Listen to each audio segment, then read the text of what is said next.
Folks, we don't normally do this. We typically focus on the US market, but I think there are real signs that the Chinese economy is struggling.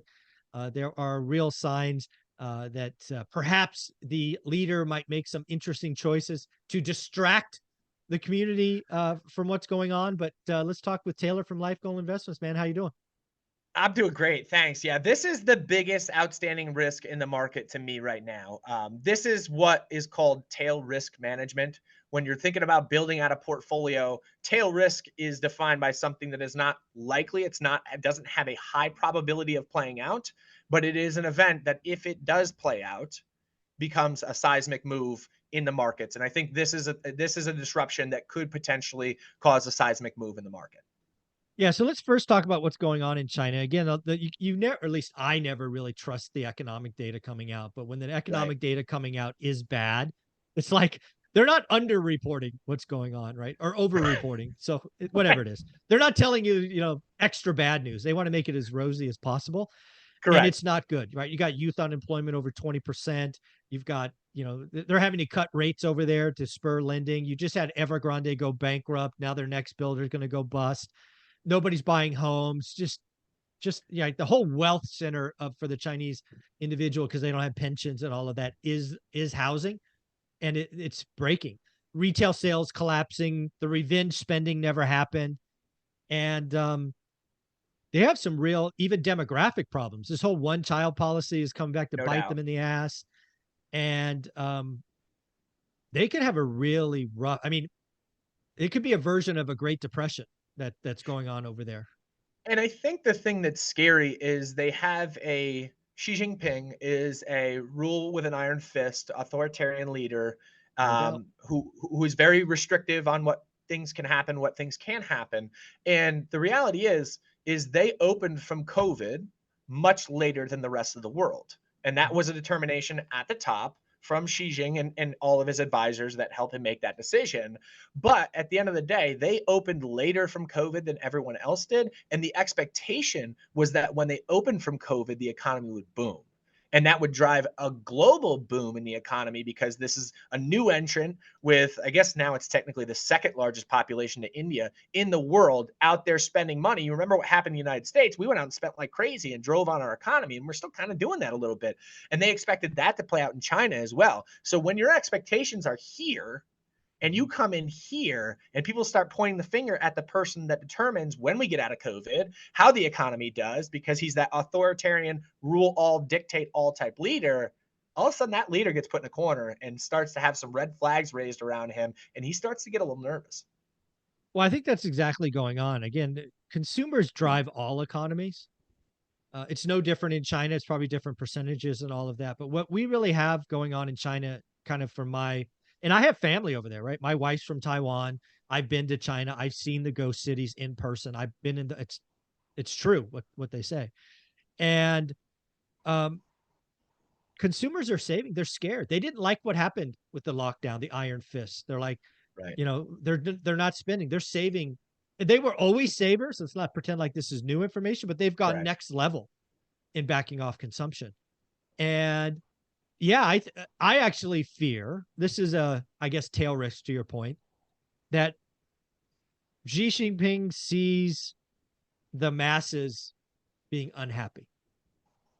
He sees, I mean, historically speaking, youth unemployment at 20% plus is where revolutions can happen, right? You don't Correct. want, 16 to 23-year-olds unemployed because they get around to do dumb shit. Tiananmen Square. I mean, I'm not saying that was Yeah. dumb shit, but like this is the Yeah. exact example in the I same mean, that's what I country. mean. Yeah. They get together Yep. and they voice their opposition and displeasure. Yep. My greatest fear is that all goes from a simmer to a boil.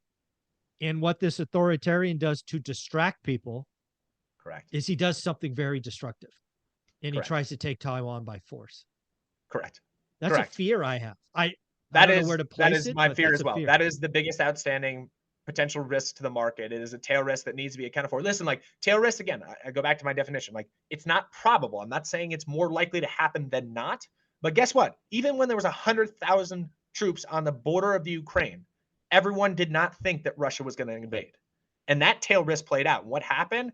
Spiked corn prices, spiked agriculture prices, spiked oil prices around the world, drove inflation, tanked global markets in general on an event that, again, wasn't necessarily likely to play out.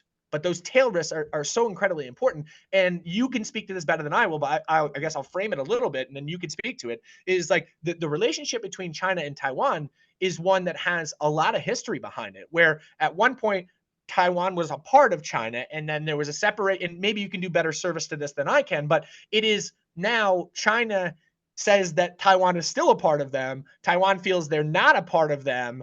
And that's part of where this is coming from. And then the strait between the Taiwanese Strait is an incredibly, incredibly important geopolitical defense area region of the world. So politically, from a defense, et cetera, perspective, that is an incredibly important island.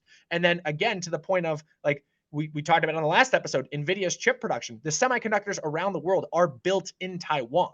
And so there's obviously defense implications that comes with that, but it also just massive economic implications because technology is all driven by semiconductors and they're all produced in Taiwan. So you have the economic kind of risk and you have the geopolitical risk simultaneously playing out with the backdrop of a country that's unhappy with a leader that is an authoritarian person that's getting backed into a corner.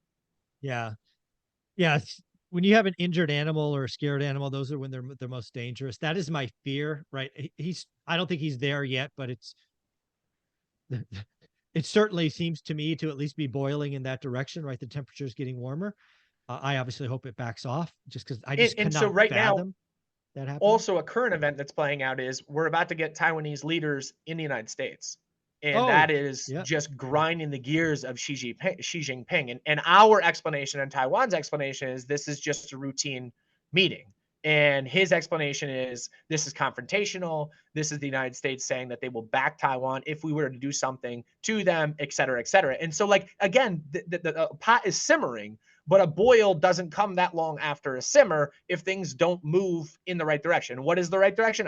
I'm not a geopolitical guy, but like whatever that direction is, we have to figure it out. Yeah, if I were to kind of summarize, because again, I've been to both China and Taiwan. I think I've been to China 3 times. I think in Taiwan half a dozen times. And historically speaking, they're like, hey, this has been going on forever. They're not going to do anything, right? It's been like, hey, frenemies, maybe, right? They're just like big brother, little brother picking on each other. There's really was never ever a real concern that anything would happen. I would summarize that for the last 20 years, right? They're like, Right. nothing's going to happen, right? The US media, the rest of the world, nothing's going to happen.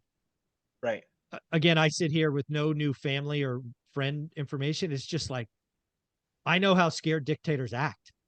And it may be a very destructive move for him, maybe lead to lots of loss of life, but he wants to stay in power.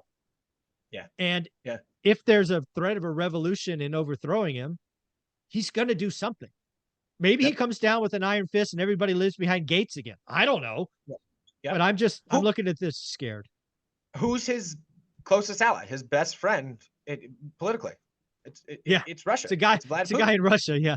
Yeah, it's the guy that just essentially tanked his own economy based on this, a very similar instance playing out. Like this is not, Mark Twain's great comment is like history doesn't repeat itself, but it rhymes. Like those two things sound very similar to me from two people that are very close.